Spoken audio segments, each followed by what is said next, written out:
আসসালামু আলাইকুম। এমন সুন্দর ঝুম বৃষ্টিতে খিচুড়ি রান্না করব না তা কি হয়? আমি তো রান্না করেছি এবং আপনাদের সাথেও শেয়ার করছি। চাল, ডাল এবং ডিম দিয়ে একটু ভিন্ন রকমের কিন্তু অসাধারণ স্বাদের এই ভুনা খিচুড়ি রেসিপিটি অবশ্যই আপনাদের ভালো লাগবে এবং অনুরোধ করছি পুরো রেসিপিটি দেখার জন্য। এই খিচুড়ির জন্য আমি এখানে 3 কাপ পরিমাণে চাল নিয়েছি। আমি এখানে চিনি গুঁড়া চাল নিয়েছি। আপনি চাইলে আতপ চাল দিয়েও সেম প্রসেসে এই খিচুড়িটি বানাতে পারবেন। 3 কাপ চালের সাথে আমি এখানে নিচ্ছি 1.5 কাপ মসুরের ডাল। মসুর ডালের পরিবর্তে এখানে মুগ ডাল দিতে পারেন।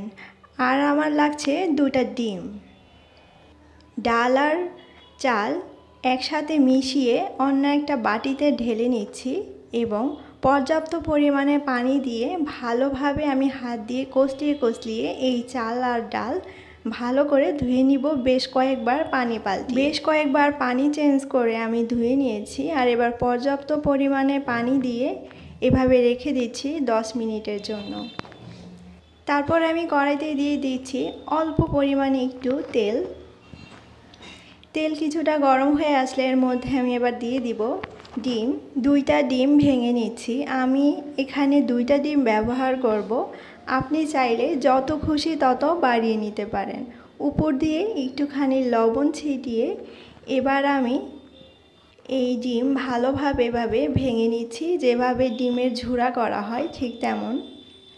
তো ডিম এভাবে ঝুরঝুরা হয়ে আসলে কড়াই থেকে নামিয়ে নিতে হবে, এর বেশি ভাজার কোনো প্রয়োজন। এরপর আমি চলে যাচ্ছি মূল রেসিপিতে।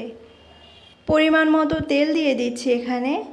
আর তেল গরম হয়ে আসলে এর মধ্যে আমি দিয়ে দিব গরম মশলা, 2 টুকরা তেজপাতা, কয়েকটি দারচিনি, এলাচি এবং লবঙ্গ দিয়ে দিচ্ছি। আর মিনিট খানেক ভেজে নিব, খুব সুন্দর একটা স্মেল ছড়াবে। আর এ পর্যায়ে আমি দিয়ে দিচ্ছি 1 কাপ পরিমাণে পেঁয়াজ কুচি দিয়ে এবার নেড়ে চেড়ে ভেজে নিতে হবে। খুব বেশি ভাজার প্রয়োজন নেই, কিছুটা সোনালি রং হয়ে আসবে। তো এরকম সোনালি রং হয়ে আসলে আমি এই পর্যায়ে দিচ্ছি 1/2 টেবিল চামচ আদা বাটা এবং 1 টেবিল চামচ রসুন বাটা। এবার মিনিট খানেকের মতো একটু ভেজে নিব, তাহলে আদা রসুনের কাঁচা গন্ধটা চলে যাবে। চুলার আঁচ এ পর্যায়ে মিডিয়াম আছে। তো এরকম মিনিট খানেক ভাজার পরে আমি এর মধ্যে দিয়ে দিচ্ছি ধুয়ে ভালো করে পানি ঝরিয়ে রাখা চাল ডাল। অবশ্যই পানি ভালোভাবে ঝরিয়ে নেওয়ার চেষ্টা করবেন। এরপর এর মধ্যে আমি 2 টেবিল চামচ লবণ দিয়ে দিচ্ছি। লবণের পরিমাণটা স্বাদ বুঝে দিতে হবে, তবে আমি এখানে 2 টেবিল চামচ লবণ দিয়েছি।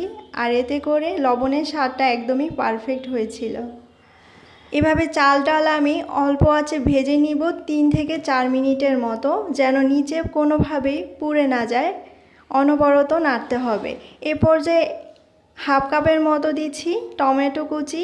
আমি এই খিচুড়িতে কিছু সবজিও দিচ্ছি, বরবটি আর আলু পাতলা পাতলা করে কেটে দিয়ে দিচ্ছি। সবজি ছাড়াও এই খিচুড়ি রান্না করতে পারেন, কিংবা আপনার পছন্দ মতো যে কোনো ধরনের সবজি দিতে পারেন। আমি এখানে অল্প পরিমাণে একটু পানি দিয়ে দিচ্ছি যাতে নিচ দিয়ে পুড়ে না যায়। আর এবার আমি শুকনো মশলাগুলি দিব। 1 চা চামচ দিচ্ছি হলুদ গুঁড়া, আর দিচ্ছি 1/2 টেবিল চামচ জিরা গুঁড়া, আর 1 চা চামচ ধনিয়া গুঁড়া, আর দিচ্ছি 1/4 চা চামচ গোলমরিচ গুঁড়া, এটা অপশনাল। আর ঝাল বুঝে মরিচ গুঁড়া দিতে হবে। আমি এখানে 1 চা চামচ মরিচ গুঁড়া দিচ্ছি। আমি এখানে যে অল্প পরিমাণে পানি দিয়েছিলাম, তো এই পানির সাথে এভাবে চাল ডাল আর এই মশলাগুলি একসাথে ভালো করে মিশিয়ে আরও 3-4 মিনিটের মতো ভালোভাবে এভাবে কষিয়ে নিব। এতে খুব সুন্দর করে মশলাটা কষানো হয়ে যাবে। আর অনবরত নাড়তে হবে, লক্ষ্য রাখতে হবে নিচ দিয়ে যেন পুড়ে না যায়। তো এরকম 3-4 মিনিট ভেজে নেওয়ার পরে এবার আমি এর মধ্যে পানি অ্যাড করে দিব। আমি এখানে 9 কাপ পানি দিচ্ছি, গরম পানি। চেষ্টা করবেন গরম পানি দেওয়ার জন্য। চাল ডাল মিলিয়ে আমার সর্বমোট 4.5 কাপ হয়েছে। আর এই 4.5 কাপের দ্বিগুণ পরিমাণে পানি, মানে মোট 9 কাপ পানি আমি এখানে দিয়েছি।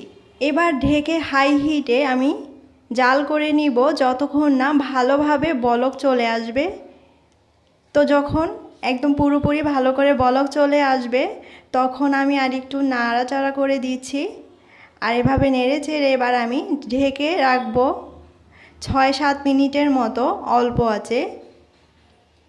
চাল ভেদে সময় কিছুটা বেশি বা কম লাগতে পারে।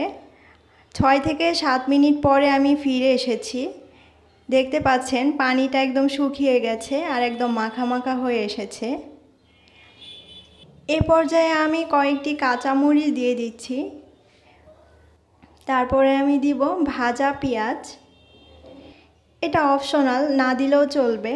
আর দিচ্ছি কিছু ধনিয়া পাতা কুচি। এগুলো একটু আলতোভাবে মিশিয়ে নিব। আর চেষ্টা করবেন চামচ বা খুন্তি যেন ধাতব বা স্টিলের না হয়, কাঠের হলে ভালো হয়। এ সময় লবণটাও দেখে অ্যাডজাস্ট করে নিতে হবে। আমি যে পরিমাণ লবণ দিয়েছি একদমই পারফেক্ট ছিল, আর লবণ দেওয়ার প্রয়োজন হয়নি। আমি কিন্তু এখন চুলাটা একদম অফ করে দিয়েছি আর একটা ঢাকনা দিয়ে ঢেকে রাখছি ৭-৮ মিনিটের মতো। আর ৭-৮ মিনিট পরে আমি ফিরে এসেছি। তারপরে আমি এর মধ্যে দিয়ে দিচ্ছি ২ টেবিল চামচ ঘি। হাতের কাছে ঘি না থাকলে না দিলেও চলবে, তবে ঘি দিলে খুব সুন্দর একটা অ্যারোমা ছড়ায় আর খেতেও অনেক ভালো লাগে। আর তারপরে আমি যে ডিমের ঝুড়ি করে রেখেছিলাম সেই ডিমের ঝুড়াগুলো দিয়ে এবার একটু মিশিয়ে নিব। এবার নেড়ে চেড়ে আবারও একটু মিশিয়ে নিচ্ছি। এখনও কিন্তু আমার চুলাটা একদম অফই আছে, আমি চুলা জ্বালাইনি। এভাবে নেড়ে চেড়ে আবারও আমি ঢাকা দিয়ে রেখে দিব ৮-১০ মিনিটের মতো। আর ৮-১০ মিনিট পরে আমার খিচুড়ি একদমই পারফেক্ট হয়ে যাবে, একদমই রেডি হয়ে যাবে। চলুন তাহলে ১০ মিনিট পরে আমি দেখাচ্ছি খিচুড়ি ঠিক কেমন হলো। ১০ মিনিট পর আমি ফিরে এসেছি। এবার পরিবেশন করার পালা। খুবই সহজে অল্প উপকরণে ঝটপট তৈরি করে ফেলা যায় এই মজার খিচুড়ি। দেখে নিশ্চয়ই বুঝতে পারছেন খিচুড়িগুলো খুব সুন্দর ঝরঝরে হয়েছে আর সেদ্ধ হয়েছে খুব ভালোভাবে, কালারটাও খুব সুন্দর এসেছে আর খেতেও কিন্তু ভীষণ মজার হয়েছিল। বাসায় অবশ্যই এইভাবে ট্রাই করে দেখবেন। এখন এই খিচুড়ি গরম আছে, আর একটু ঠান্ডা হলে আরও অনেক বেশি ঝরঝরে হয়ে যাবে। খেতে কিন্তু খুবই মজার ছিল।